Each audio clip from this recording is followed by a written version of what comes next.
Hello everyone out there, my name is Tushir Jain and I welcome you all to my channel Money Plant. I hope you all are doing very good. आज की video में बात करने वाले हैं कि सेबी ने mutual fund industry के लिए एक सर्कुलर जारी किया है जिसमें सेबी ने उसकी जो म्यूचुअल फंड की रिस्क की क्लासिफिकेशन होती है उसको लेके कुछ चेंजेस करे हैं, कुछ उसमें एडिशन करे, कुछ उसमें डिलीशन करे हैं। तो आज के वीडियो में समझने वाले हैं कि ये सर्कुलर क्या है, इसमें क्या कुछ चेंजेस हुए हैं एंड मैं कोशिश करूंगा आपको इस चेंजेस को बहुत ही सिंपल लैंग्वेज में समझाने की इस वीडियो में। तो चलिए वीडियो को स्टार्ट करते हैं। जैसे कि आप सबको पता है कि मार्केट में, स्टॉक मार्केट में एक रिस्क का फैक्टर हमेशा से ही इनकॉर्पोरेटेड होता है। चाहे आप अगर फ्रेश इक्विटी पोजीशन खुद से ले रहे हैं या अगर आप बॉन्ड से डिबेंचर में इन्वेस्ट कर रहे हैं या अगर आप म्यूचुअल फंड्स में भी इन्वेस्ट कर रहे हैं, एक्टिव या पैसिव बोथ, तो हर चीज़ में कहने का एक रिस्क का फैक्टर ज़रूर होता है। ठीक है, तो सेबी ने म्यूचुअल फंड में इसी रिस्क को समझाने के लिए कुछ चीज़ नोटिफाई करी है। सेबी ने बोला कि इन्वेस्टर्स को रिस्क को अच्छे से समझाने के लिए कि जैसे आपको पता है रिस्क के ना 5 लेवल कैटेगराइज करे गए हैं, लो, मीडियम, हाई करके। तो इसी के साथ साथ ना अब उनके जो रिस्क के लेवल्स है उसको उनके कलर कोडिंग के थ्रू भी डिपिक्ट किया जाएगा ताकि जो इन्वेस्टर्स हैं उनको और ज़्यादा आसानी हो सके रिस्क को समझने में।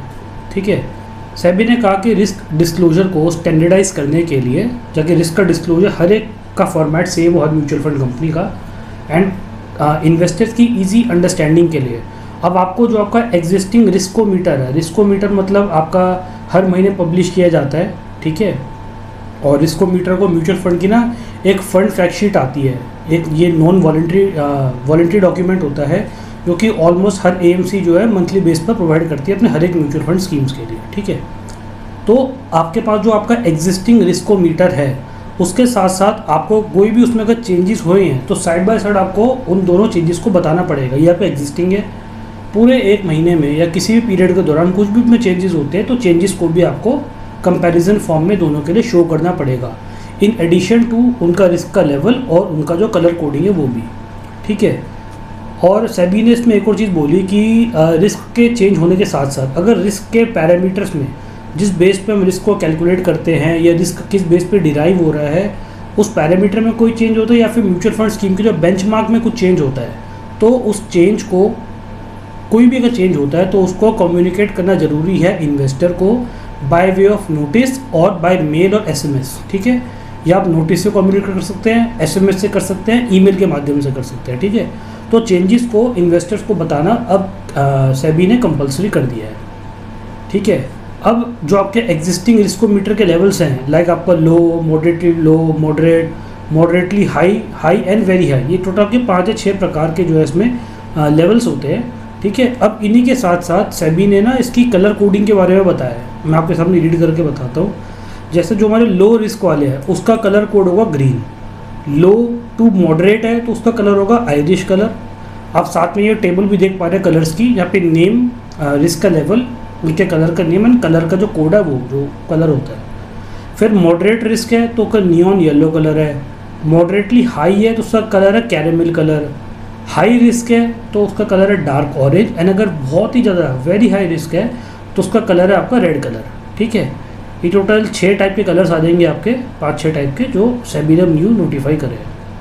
जैसे कि आप सबको पता है कि म्यूचुअल फंड में जब भी हम कोई चीज़ में इन्वेस्ट करते हैं म्यूचुअल फंड में तो उसमें ना एक्सपेंस होता है, आपका एक्सपेंस रेशियो होता है, रिटर्न होती है, यील्ड होती है और डायरेक्ट एंड रेगुलर प्लान्स होते हैं। ठीक है, ये सब चीज़ डिफरेंट होती है हर एक स्कीम के लिए।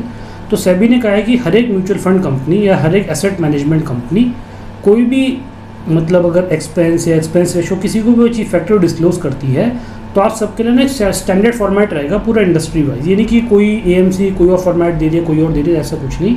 सेबी ने सभी चीज़ को डिस्क्लोज करने के लिए अब एक आपको स्टैंडर्ड फॉर्मेट दे दिया है, एक सेट फॉर्मेट दे दिया है जिसके अकॉर्डिंगली सारे एएमसी को अपनी हर म्यूचुअल फंड स्कीम के बारे में जो एक्सपेंस रेशियो, रिटर्न, यील्ड, इन सबको डिस्क्लोज करना पड़ेगा।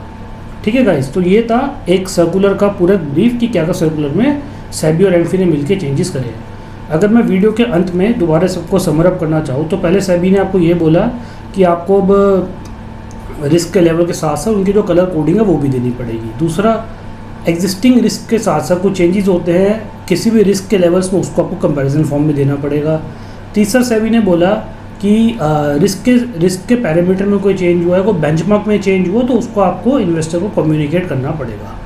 चौथा सेबी ने बताया कि आपको जो कलर लेवल्स हैं इसके green, Irish, neon yellow, caramel, dark orange and red, ये आपको कलर्स बताए हैं।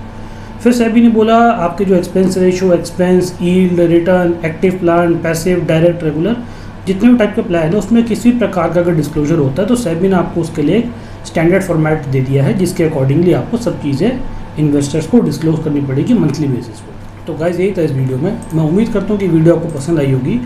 अगर आपका कुछ भी डाउट है इस वीडियो से रिलेटेड, ज़रूर मुझसे आप उस चीज़ के बारे में कमेंट सेक्शन में पूछ सकते हैं। एंड इसी प्रकार की वीडियोज़ के लिए बने रहेगा मेरे चैनल मनी प्लान के साथ। Thank you so much.